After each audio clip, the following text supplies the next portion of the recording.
Hey, it just occurred to me. I just finished that Visidun video, and it occurred to me that a hair wing dun is tied very similarly. So while I've got the material out, show you how to tie that one as well. So I'm going to change the hook up a little bit. And this is I believe this is a Renee Harrop pattern. So I've got a down eye hook in this case. I've got a 100 SPBL size 16. A regular Tiemco 100 will work just fine. And I've changed my thread to gray 18-30 Denier Nanosilk.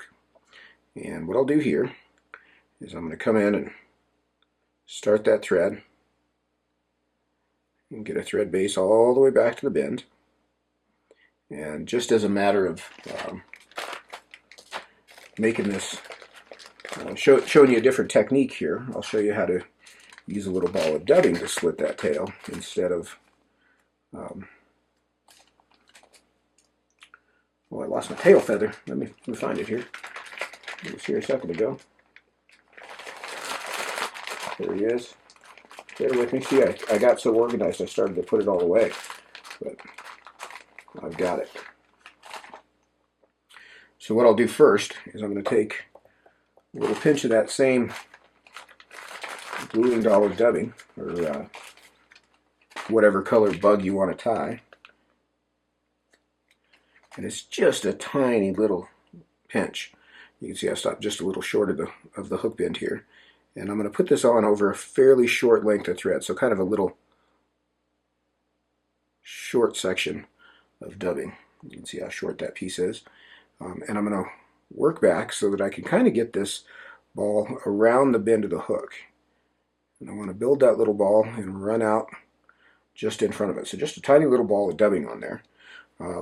And again, just for sake of showing you a different technique, I'll show you how to do a multi-fibered split tail.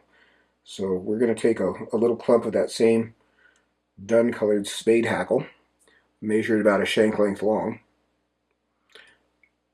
And I'll tie this in just a little bit in front of that ball. And I want it to be a little on the longer side there.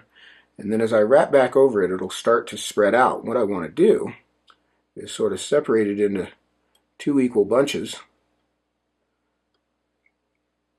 on either side of that ball. And you can see as I've done that, I'm just going to wrap back over it to splay that tail out. Give you a little better focus on that tail.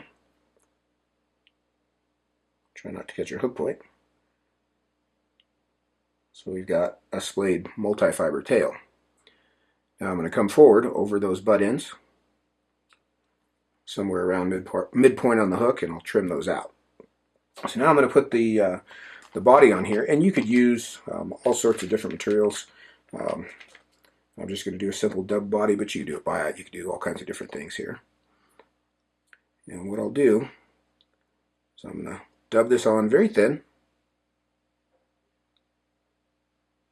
Try to get it up pretty close to the hook, and I'm going to start this dubbing just back here at the base of that nub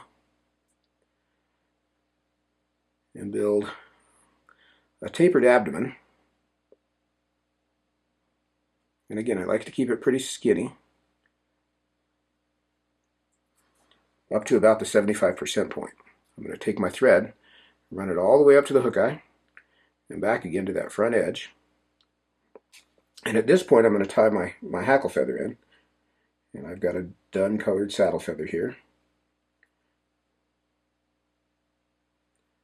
And I'm going to tie this in to the bare shank here in front of the body. And then I'll even wrap back over the front edge of that body a bit. And we'll dub the thorax. We're going to put the wing on last. So if you have trouble with wings, this might be one that makes this job a little easier, although we're going to use some hair for the wing, so that creates a whole different set of problems. So another little pinch of dubbing here.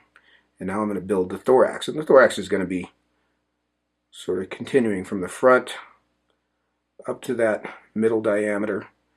And then I'll come back and square that off a bit. Get that last little bit tightened down. But I want to leave about an eye length of bare space behind the hook eye there.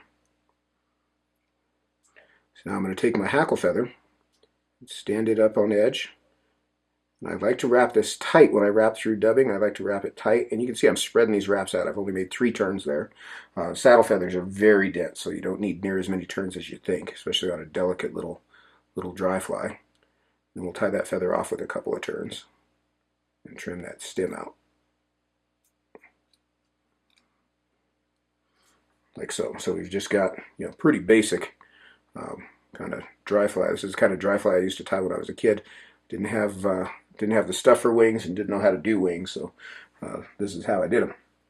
So now we're going to take a little bit of hopper deer, and this is dark colored deer hair with fine tips. Comparadun deer will work also, but I'm going to take a little pinch of this. It's not going to take much. Keep in mind we're on a size 16 fly, and we're not making a caddis wing per se, but we're making a mayfly wing. So I'm going to clean that out and stack it up. And I like this darker color, at least for Baetis and green drakes, that matches the wing of the natural. So I'm going to take that clump of hair once I've got it stacked up, and I'm going to measure it about a shank length long. So just from my tie-in point there behind the hook eye, just to the bend of the hook. And what I like to do is, after I get that measurement, try to do this up here where you can see it, is I'll just butt that spot up in my fingers and transfer it to my other hand. Then I'm going to cut it just a little proud of that spot. And I try to get as clean a square edge as I can. So very similar to what I would do on an elk hair caddis. Now I'm going to sweep my hands from the front to the back and put this hair down just behind the hook eye and put 2 turns on it and then tighten the thread toward me. And you can see those butt ends will flare up nicely. And then just with 2 or 3 turns, I'm going to work forward through those butt ends, again keeping good firm tension on the thread till I can get to the hook eye. And we've got that little flared wing sitting up on top. Pretty crafty. Nice little hair wing, buoyant little fly. Then I'll come in and whip finish there just behind the eye.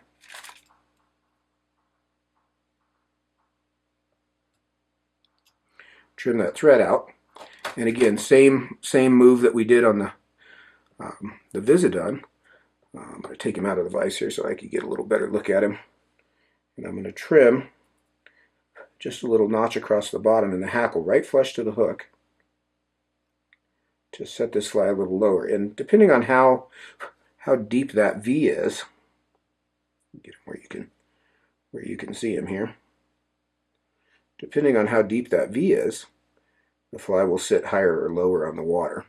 But I definitely like that V shape in the bottom instead of just flush across the bottom. And that is a hair wing done. Pretty cool little fly. This is a really nice buoyant fly, kind of a best of both worlds. You could certainly tie this in Adams colors and kind of have a heavier water Adams. If you've got any hairs these are not really way out of line, but if they were out of line, I could come in and trim them off. You can see how you can kind of shape that wing a bit, but you can get the nice profile of that tall wing with a low floating fly that's fairly quick and easy to tie. So there's a hair wing done. Hope you enjoyed that one as well. I'll see what else I could come up with this afternoon. Thanks for watching. Take care.